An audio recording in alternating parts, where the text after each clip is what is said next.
إن الحمد لله نحمده ونستعينه ونستغفره ونعوذ بالله من شرور أنفسنا ومن سيئات أعمالنا من يهده الله فلا مضل له ومن يضلل فلا هادي له وأشهد أن لا إله إلا الله وحده لا شريك له وأشهد أن محمدا عبده ورسوله أما بعد فإن خير الحديث كتاب الله وخير الهدي هدي محمد صلى الله عليه وعلى آله وسلم وشر الأمور محدثاتها وكل محدثة بدعة وكل بدعة ضلالة وكل ضلالة في النار.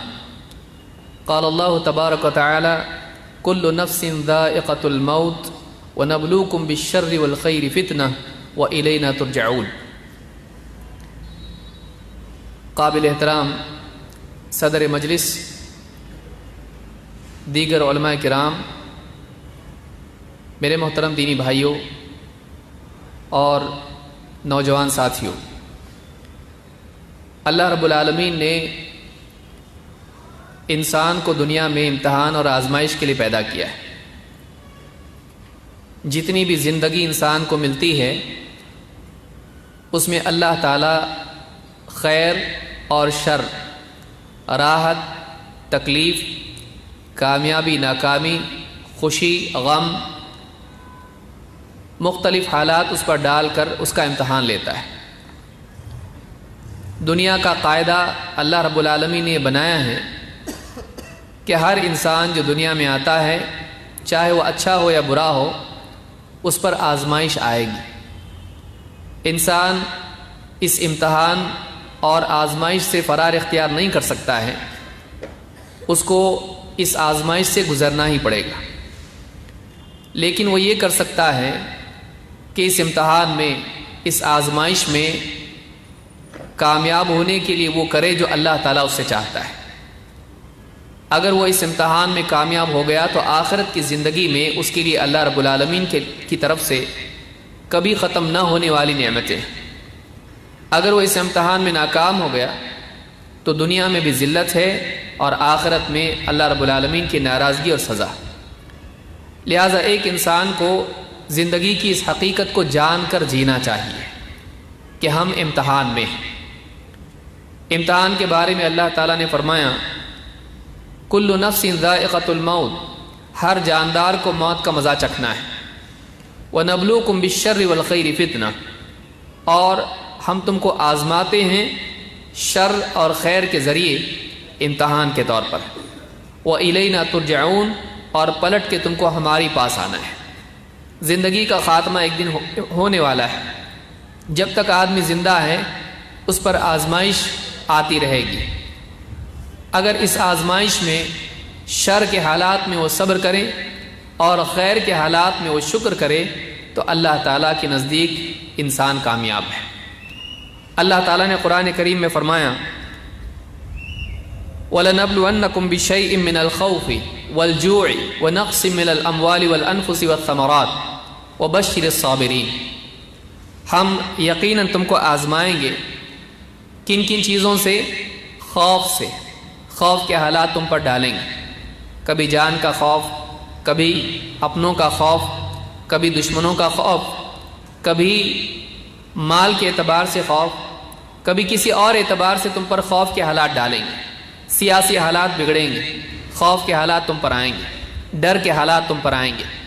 اسی طرح سے معاشی اعتبار سے، کھانے پینے کے اعتبار سے، زندگی کی بنیادی ضرورتوں کے اعتبار سے تم پر برے حالات ڈالیں گے. والجوع، بھوک سے تم کو آزمائیں گے. خوف سے آزمائیں گے، بھوک سے تم کو آزمائیں گے. فقر و فاقے کی نوبت آئے گی، کبھی سیلاب کی وجہ سے، کبھی قحط کی وجہ سے، کبھی کسی اور فساد اور بگاڑ کی وجہ سے. اسی طرح سے فرمایا وَنَقْصٍ مِّنَ الْأَمْوَالِ وَالْأَنفُسِ وَالثَّمَرَاتِ، مالوں میں اور اسی طرح سے جانوں میں اور اسی طرح سے کوششوں کے نتائج یا پھلوں کے نقص کے ذریعے سے ہم تم کو آزمائیں گے. تمہارا مال، اس میں تجارتوں میں تم کو نقصان ہوگا. پیداوار تم بوؤ گے، اس میں سے جتنی چاہتے تھے اتنی نہیں آئے گی. اس میں کسی اعتبار سے اس میں بگاڑ اور فساد اور نقص پیدا ہوگا. یا اسی طرح سے جانوں میں نقص پیدا ہوگا، فساد کے ذریعے سے، بیماری کی وجہ سے، ایکسیڈنٹ کی وجہ سے یا کسی اور وجہ سے جانوں کا نقصان ہوگا.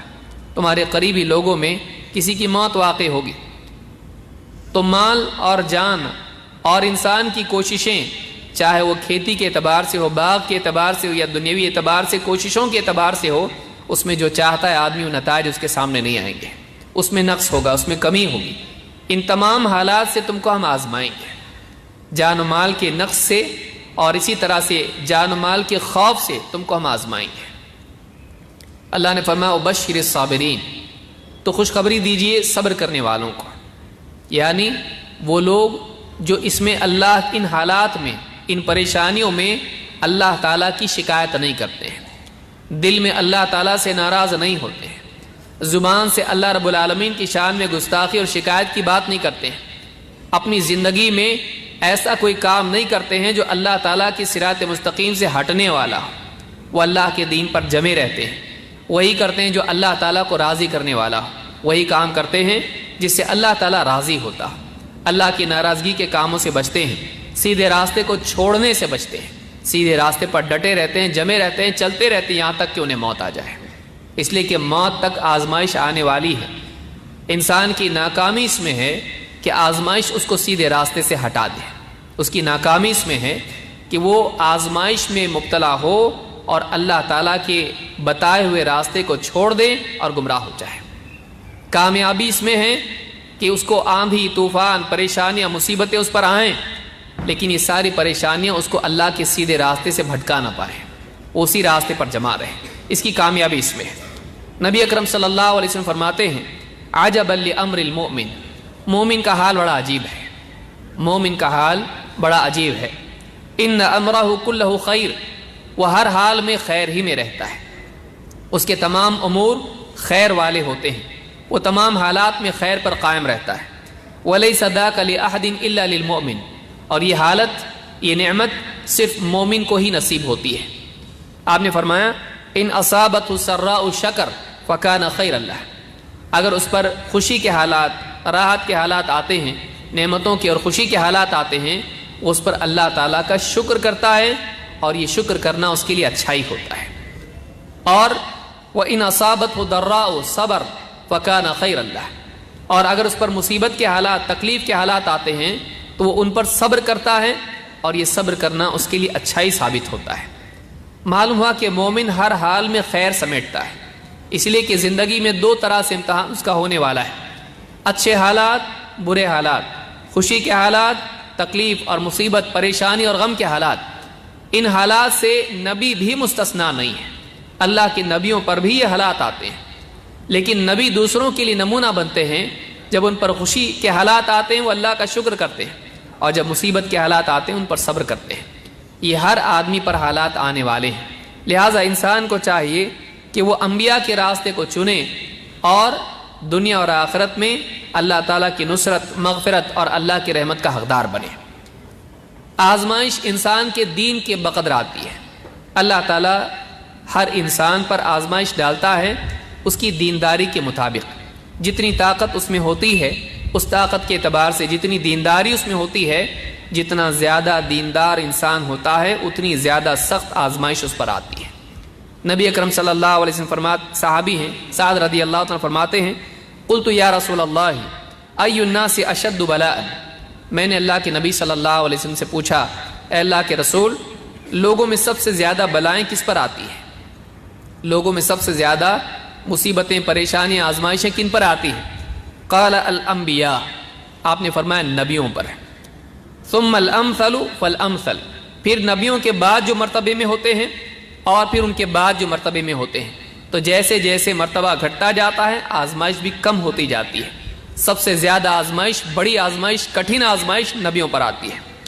اللہ کے نبی صلی اللہ علیہ وسلم فرماتے ہیں فَيُبْتَلَى الرَّجُلُ عَلَى حَسَبِ دِينِهِ، ہر آدمی اپنے دین کے مطابق آزمایا جاتا ہے، اپنی دینداری کے مطابق اس پر آزمائش آتی ہے۔ فَإِن كَانَ دِينُهُ صُلْبًا اشْتَدَّ بَلَاؤُهُ، آدمی کا دین اگر پختہ ہو اس کی بلا بھی، اس کی آزمائش بھی اتنی زیادہ سخت ہوتی ہے۔ وَإِن كَانَ فِي دِينِهِ رِقَّةٌ ابتلی علی حسب دینہ، اور آدمی کے دین میں تھوڑی نرمی ہو، کمزوری ہو، تو اس کی بلا، اس کی آزمائش بھی اس کی دینداری کے مطابق ہی ہوتی ہے۔ اس حدیث کو امام البخاری اور اسی طرح سے امام احمد، نسائی اور ابن ماجہ نے روایت کیا ہے۔ اس حدیث سے ایک بات معلوم ہوتی ہے کہ انسان جتنا دیندار ہوتا ہے اس کی آزمائش، اس پر آنے والی مصیبتیں، اس کا امتحان اتنا زیادہ سخت ہوتا ہے۔ دنیا میں انسان بعض اوقات مصیبتیں آتی ہیں تو اللہ سے بدگمان ہوتا ہے کہ میں دیندار ہوں، میں دین پر چل رہا ہوں، پھر آزمائش کیوں آ رہی ہے؟ گناہ گار لوگ دنیا میں دندناتے پھر رہے ہیں، دنیا میں جو لوگ دین سے دور ہیں، جو لوگ گمراہیوں میں، برائیوں میں، خرافات میں مبتلا ہیں، یہ لوگ دنیا کی عیش سمیٹ رہے ہیں، اور میں نماز پڑھتا ہوں، اللہ تعالیٰ کی توحید کا اہتمام کرتا ہوں، اللہ کے حکموں کی پابندی کرتا ہوں، حلال و حرام کی تمیز کرتا ہوں، نبی اکرم صلی اللہ علیہ وسلم کی سنتوں کی پابندی کرتا ہوں، اس کے باوجود میری زندگی میں فقر و فاقہ، بیماری، مصیبتیں، پریشانیاں اور لوگوں اور رشتہ داروں اور اپنے اقربا سے بھی مصیبتیں آتی ہیں، میں پریشان کیوں؟ آدمی اس کا جواب تلاش کرنے کی کوشش کرتا ہے عقل کے راستے سے۔ اس کو چاہیے کہ وہ نبوی تعلیمات کی روشنی میں اس کا جواب معلوم کرے۔ اللہ تعالیٰ اس آدمی پر زیادہ مصیبتیں ڈالتا ہے جو دیندار ہوتا ہے، بلکہ نبی اکرم صلی اللہ علیہ وسلم کی ایک حدیث سے معلوم ہوتا ہے کہ نبی اکرم صلی اللہ علیہ وسلم کی محبت، آپ صلی اللہ علیہ وسلم سے محبت انسان کی زندگی میں جتنی زیادہ شدید ہوتی ہے، بلائیں اس پر اتنی زیادہ آتی ہیں۔ نبی اکرم صلی اللہ علیہ وسلم فرماتے ہیں ان البلایا اسرع الی من یحبنی من السیل الی منتہا، بلائیں، مصیبتیں، آزمائشیں اس آدمی پر جو مجھ سے محبت رکھتا ہے ایسی تیزی سے آتی ہیں جیسے ڈھلان کی طرف پانی آتا ہے۔ ڈھلان ہوتی ہے، آپ اس پر پانی ڈال دیں، پانی تیزی کے ساتھ نیچے کی طرف جاتا ہے۔ تو بلائیں اس آدمی پر جو نبی اکرم صلی اللہ علیہ وسلم سے واقعی محبت کرتا ہے، اس پر ایسے ہی ڈھلان کی طرف جیسے پانی جاتا ہے ویسے اس پر آتی ہے۔ یہ ایک اچھی علامت ہوتی انسان کے لیے جاننے کے لیے کہ وہ واقعی خیر پر ہے، اس لیے کہ بلائیں اس پر زیادہ آتی ہیں۔ اس کے دل میں اللہ اور اس کے رسول کی محبت ہے، اس کی زندگی میں دینداری ہے، اس پر آزمائش آئے گی۔ آپ قرآن کریم کا مطالعہ کیجئے، آپ سلف کے احوال کو آپ دیکھیے، اللہ کی طرف سے ان پر بلائیں آئیں، مصیبتیں آئیں۔ اب آدمی ان کے بارے میں یہ نہیں سوچ سکتا کہ ان پر مصیبتیں کیوں آئیں۔ اچھے لوگوں پر مصیبتیں دنیا میں آتی ہیں، کیوں آتی ہیں اس کا جواب بھی جاننا ضروری ہے۔ آزمائش دنیا میں کیوں آتی ہے؟ کئی اسباب اس کے ہیں۔ پہلا سبب یہ ہے کہ دنیا میں آزمائش آتی ہے جس سے انسان کے ایمان کا، اس کی دینداری کا امتحان ہوتا ہے۔ آدمی واقعی مومن ہے؟ نہیں ہے۔ اللہ پر واقعی توکل کرنے والا ہے؟ نہیں ہے۔ اللہ اور اس کے رسول سے واقعی اس کی زندگی میں محبت پختہ اور شدید ہے، ان کے لیے سب کچھ کھونے کے لیے تیار ہے یا نہیں ہے؟ اس کی آزمائش ساری دنیا میں خود اس پر ثابت اور ظاہر کر دیتی ہے کہ واقعی وہ کہاں ہے، اس کا مرتبہ، اس کا مقام کہاں ہے۔ دعویٰ ہر آدمی کر سکتا ہے، لیکن اس آدمی کی زندگی خود ثابت کرتی ہے کہ اس کے اندر کیا چھپا ہوا ہے۔ آزمائشیں انسان کے باطن کو ظاہر میں لے آتی ہیں۔ اللہ تعالیٰ قرآن کریم میں فرماتا ہے احسب الناس ان یترکوا ان یقولوا آمنا وهم لا یفتنون، کیا لوگوں نے یہ سمجھ لیا ہے، کیا لوگ اس گمان میں پڑے ہوئے ہیں، کیا لوگ اس بھرم میں ہیں کہ وہ بس اتنا کہنے پر چھوڑ دیے جائیں گے کہ ہم ایمان لے آئے، کلمے کا اقرار، ایمان کا اقرار کر کے وہ چھوٹ جائیں گے؟ کیا وہ یہ سمجھتے ہیں کیا انہیں آزمایا نہیں جائے گا؟ وَهُمْ لَا يُفْتَنُونَ، کیا وہ اس گمان میں ہے کہ ان کا دنیا میں امتحان نہیں ہوگا؟ اللہ تعالیٰ فرماتا ہے وَلَقَدْ فَتَنَّ الَّذِينَ مِن قَبْلِهِمْ، ان کو نہیں بلکہ ان سے پہلوں کو بھی ہم نے آزمایا ہے۔ یہ اللہ تعالیٰ کی دائمی سنت ہے، یہ اللہ تعالیٰ کا قاعدہ اور قانون ہے کہ دنیا میں جو بھی آئے گا اس کو آزمایا جائے گا، چاہے وہ ایمان کا اقرار کرے یا نہ کرے، اس پر امتحان اور آزمائش کے حالات اور لمحات آئیں گے۔ وَلَقَدْ فَتَنَّ الَّذِينَ مِن قَبْلِهِمْ فَلَيَعْلَمَنَّ اللَّهُ الَّذِينَ صَدَقُوا وَلَيَعْلَمَنَّ الْكَاذِبِينَ، تو اللہ تعالیٰ بھی دیکھ لے گا کہ کون ہے جو سچے ہیں اور کون ہے جو جھوٹے ہیں۔ اللہ تعالیٰ دیکھ لے گا کہ کون سچے ہیں، کون جھوٹے ہیں۔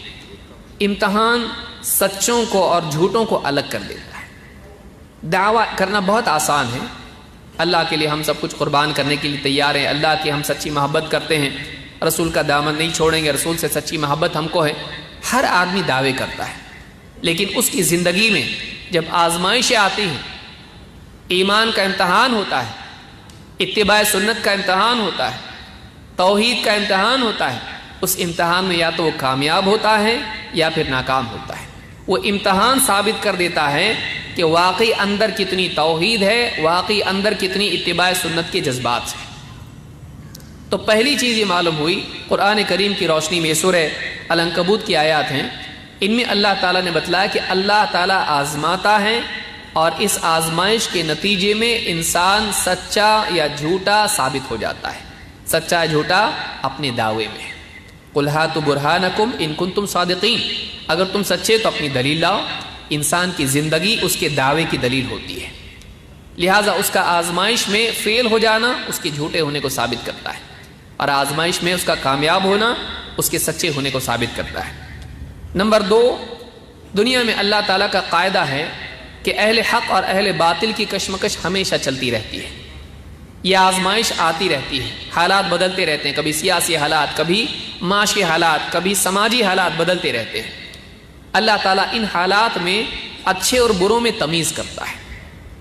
سماجی سطح پر، دعوت کے میدان میں، دین کی نصرت کے اعتبار سے، حق پر قائم رہنے کے اعتبار سے، حق کا ساتھ دینے کے اعتبار سے اللہ تعالیٰ مختلف حالات پیدا کرتا ہے۔ ان حالات میں کون مفاد کی طرف دوڑتے ہیں اور کون معاد کے لیے فکر کرتے ہیں، اللہ تعالیٰ اس کو ظاہر کرتا ہے۔ کن کی زندگی مفاد کے لیے ہے اور کن کی زندگی فائدوں کے لیے اور آخرت کے لیے کن کی زندگی ہے، کون اللہ کے لیے جی رہے ہیں اور کون خلق کے لیے اور کون خالق کے لیے جی رہے ہیں، اللہ تعالیٰ ان حالات میں ثابت کرتا ہے، اور دونوں الگ ہو جاتے ہیں۔ آخرت میں انجام کے طور پر الگ ہوں گے، دنیا میں عمل کے طور پر الگ ہوتے ہیں۔ آخرت میں کیا ہوگا؟ اللہ تعالیٰ فرماتا ہے وَامْتَازُوا الْيَوْمَ أَيُّهَا الْمُجْرِمُونَ، قیامت کے دن اللہ تعالیٰ فرمائے گا اے مجرموں تم آج کے دن الگ ہو جاؤ۔ اس دن انجام کے طور پر اچھے اور برے الگ ہو جائیں گے، وہ یوم الفصل ہے۔ لیکن دنیا میں آزمائش ویسے ہی ہوتی ہے، اور آزمائش اچھے اور بروں کو الگ کر دیتی ہے، چھٹ کے دونوں الگ ہو جاتے ہیں۔ اللہ تعالیٰ فرماتا ہے ما کان اللہ لیذر المؤمنین علی ما انتم علیہ، اللہ تعالیٰ ایسا نہیں کرے گا کہ ایمان والے اور دوسروں کو اسی حال میں باقی رکھے کہ کوئی تفریق ان میں نہ ہو، بلکہ حتی یمیز الخبیث من الطیب، یہاں تک کہ اللہ تعالیٰ خبیث اور طیب کو الگ کرے گا۔ ایمان والوں کو یوں ہی اللہ چھوڑے رکھے ان کے حال پر، ایسا نہیں ہوگا، بلکہ اللہ تعالیٰ کیا کرے گا؟ دنیا میں حالات ڈالے گا، ایمان والے اور منافقین دونوں میں تمیز ہو جائے گی، یہ کون ثابت قدم ہیں اور کون ہیں جو پھسلنے والے ہیں، کون آزمائش میں ناکام ہوتے ہیں، کون ہیں جو واقعی ایمان والے ہیں اور کون ہیں جو واقعی ایمان والے نہیں ہیں۔ تو اللہ تعالیٰ آزمائشیں ڈالے گا جس سے واقعی ایمان والے اور غیر ایمان والے دونوں الگ ہوں گے، چھٹ کے الگ ہو جائیں گے۔ تو ایسے سماجی حالات اللہ پیدا کرتا ہے کہ اہل حق اور اہل باطل میں تمیز ہوتی ہے، اہل حق اور اہل باطل میں تمیز ہوتی ہے، یہ اللہ تعالیٰ کا قاعدہ ہے۔ یہ سورہ آل عمران میں اللہ نے بتایا ہے۔ تیسری وجہ، تیسرا سبب آزمائش کا کیا ہے؟ تیسرا سبب یہ ہے کہ اللہ تعالیٰ نیک بندوں کو دنیا میں مصیبت اور تکلیف اور آزمائش میں مبتلا کرتا ہے، اور اللہ تعالیٰ ان کے گناہوں سے ان کو پاک کر دیتا ہے۔ اللہ تعالیٰ ان مصیبتوں کو، آزمائشوں کو ان کے لیے مغفرت کا ذریعہ بناتا ہے۔ اللہ کے نبی صلی اللہ علیہ وسلم فرماتے ہیں اذا اراد اللہ بعبدہ الخیر عجل له العقوبۃ فی الدنیا، اللہ تعالیٰ جب کسی بندے کے لیے خیر کا ارادہ کرتا ہے تو دنیا میں اس کی مصیبت اور اس کے عذاب کو آگے پہلے بھیج دیتا ہے، یعنی آخرت میں عذاب دینے کی بجائے اللہ تعالیٰ دنیا میں ہی اس پر مصیبت اور حالات ڈالتا ہے، اور دنیا ہی میں اس کو سزا دے دیتا ہے، اس کی غلطیوں کی، اس کی کوتاہیوں کی، اس کے گناہوں کی۔ وَإِذَا أَرَادَ بِعَبْدِهِ الشَّرَّ أَمْسَكَ عَنْهُ بِذَنبِهِ، لیکن اللہ تعالیٰ جب کسی کے ساتھ شر کا ارادہ کرتا ہے تو اللہ تعالیٰ اس کے گناہوں کی سزا کو روک کر رکھتا ہے، اس کے گناہوں کی سزا دنیا میں اس کو نہیں دیتا ہے۔ حَتَّى يُوَافِيَ بِهِ يَوْمَ الْقِيَامَةِ، یہاں تک کہ اللہ تعالیٰ اس کے گناہوں کی پوری سزا آخرت میں قیامت کے دن دے گا۔ دنیا میں کوئی مصیبت ہی نہیں، دنیا میں کوئی تکلیف نہیں، اللہ تعالیٰ دنیا میں کوئی تکلیف اس پر نہیں ڈالے گا، لیکن اس کے گناہوں کی سزا کو اللہ روک کر رکھتا ہے اور آخرت میں بھرپور سزا اس کو دے گا۔ یہ اس کے لیے برائی ہوتی ہے، کیوں؟ اس لیے کہ دنیا کی سزا ہلکی ہے، آخرت کی سزا بہت بھاری اور سخت ہے۔ ایک آدمی جو آخرت کو واقعی جانتا ہے دنیا کی تکلیف پر راضی ہو جائے گا جب اس کے ذہن میں یہ بات آئے گی یہ تکلیف آخرت کے بدلے ہے، ایک آدمی مثال کے طور پر اس کے لیے پھانسی کی سزا ہو چکی ہو اور پھر اس کو بلا کر جیلر 2 تھپڑ لگا کہ جاؤ گھر پہ، چھوڑ دیا تم کو، وہ آدمی خوش ہوگا، اس تھپڑ کو اپنے لیے نعمت سمجھے گا۔ کیوں؟ اس لیے کہ چھوٹی مصیبت کو اس نے بڑی مصیبت کے ساتھ جوڑ کے دیکھا۔ ایک آدمی جس کی گردن اڑانے کا بادشاہ نے فیصلہ دے دیا ہو کہ اس کی گردن کاٹ دی جائے، اس آدمی کا اگر ہاتھ کاٹا جائے تو آدمی اس کو نعمت سمجھے گا۔ کیوں؟ اس لیے کہ گردن کاٹنا پوری زندگی کا خاتمہ تھا، ہاتھ ایک کٹ جائے کوئی مسئلہ نہیں، باقی زندگی تو جی سکتا ہے۔ تو جب آدمی چھوٹی مصیبت کے ساتھ بڑی مصیبت کو ملا کر دیکھتا ہے تو چھوٹی مصیبت ہلکی دکھائی دیتی ہے۔ تو ایک آدمی اگر اس بات پر یقین رکھے کہ دنیا کی مصیبتیں آخرت کے عذاب سے نجات کا ذریعہ ہیں، اللہ تعالیٰ وہاں کی سزا کی بجائے دنیا میں سزا دیتا ہے، تو اس انسان کے لیے صبر کرنا اور اللہ سے راضی ہونا آسان ہو جاتا ہے۔ اسی لیے کہا کہ اللہ تعالیٰ جب بندے کے ساتھ خیر کا ارادہ کرتا ہے تو اس کی مصیبت دنیا میں ہی آگے بھیج دیتا ہے۔ اس حدیث کو امام ترمذی، حاکم، طبرانی اور بہقی وغیرہ نے شعب الایمان میں ذکر کیا ہے اور یہ حدیث صحیح ہے۔ چوتھی چیز یہ ہے کہ بعض اوقات اللہ تعالیٰ بندوں پر مصیبتیں اور آزمائشیں ڈالتا ہے تاکہ وہ توبہ کریں، اللہ کی طرف لوٹ آئیں۔ ایک انسان اچھے حالات میں اللہ کو بھول جاتا ہے، اللہ تعالیٰ بندے کے ساتھ جب خیر کا ارادہ کرتا ہے اور چاہتا ہے کہ بندہ واپس لوٹے تو اللہ تعالیٰ ایک اور موقع اس کو دیتا ہے، اس پر مصیبت ڈالتا ہے۔ کیوں؟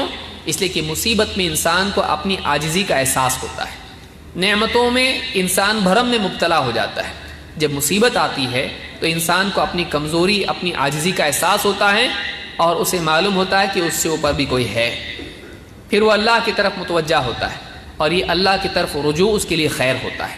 تو کبھی آزمائش اس اعتبار سے بھی آتی ہے کہ بندہ اللہ کی طرف متوجہ ہو، اللہ کی طرف رجوع کرے۔ اللہ تعالیٰ قرآن کریم میں فرماتا ہے ظہر الفساد فی البر والبحر بما کسبت ایدی الناس لیذیقہم بعض الذی عملوا لعلہم یرجعون۔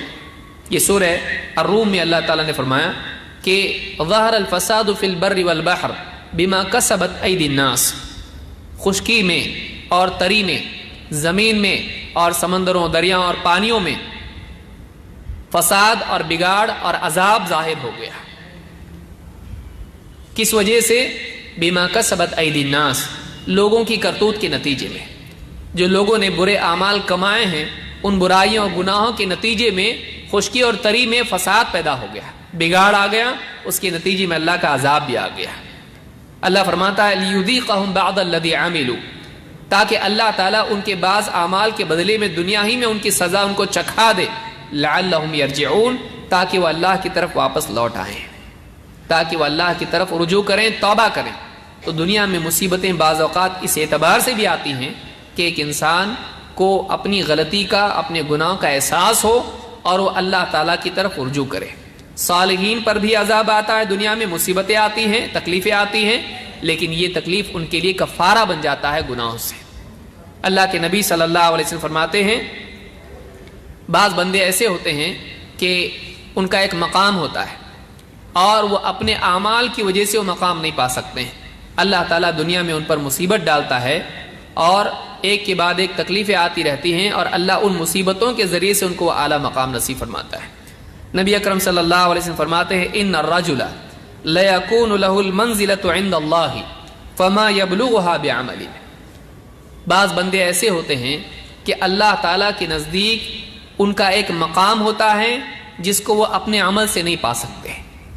بعض بندے ایسے ہوتے ہیں ان میں خیر ہوتی ہے لیکن ان کی زندگی میں بعض اعتبار سے کوتاہی ہوتی ہے، لیکن ایمانی دینداری اور صلاح اور خیر خواہی اور اندرونی باطنی اعتبار سے کچھ نہ کچھ خیر ان میں ایسی ہوتی ہے جو اللہ جانتا ہے، لیکن اعمال کے اعتبار سے ان میں کہیں نہ کہیں کمی ہوتی ہے۔ لیکن اللہ تعالیٰ انسان کے باطن کو دیکھتا ہے، اللہ اس کی پوری مجموعی خیر کو دیکھتا ہے۔ ان اللہ لا ينظر الى صورکم واموالکم ولکن ينظر الى قلوبکم واعمالکم، اللہ تعالیٰ دلوں کو بھی دیکھتا ہے اور اعمال کو بھی دیکھتا ہے۔ بعض اوقات انسان اپنے باطن کے اعتبار سے بہت خیر والا ہوتا ہے لیکن بعض اعمال کے اعتبار سے اس میں کوتاہی ہوتی ہے، وہ اپنے عمل سے وہ مقام نہیں پا سکتا جو اللہ کے ہاں اس کا متعین ہے۔ تو کیا ہوتا ہے؟ اللہ کے نبی صلی اللہ علیہ وسلم فرماتے ہیں فَلَا يَزَالُ اللَّهُ يَبْتَلِيهِ بِمَا يَكْرَهُ حَتَّى يُبَلِّغَهُ إِيَّاهَا، اللہ تعالیٰ ایک کے بعد ایک اس پر ایسے حالات ڈالتا ہے جو اس کو پسند نہیں ہوتے ہیں، ایک کے بعد ایک مکروہات، مصیبتیں، پریشانیاں، تکلیفیں اس کے اوپر اللہ تعالیٰ ڈالتا رہتا ہے، ان پر وہ صبر کرتا رہتا ہے، یہاں تک کہ اللہ تعالیٰ اس کو اس مقام تک پہنچا دیتا ہے جو اللہ کے ہاں اس کا متعین ہے۔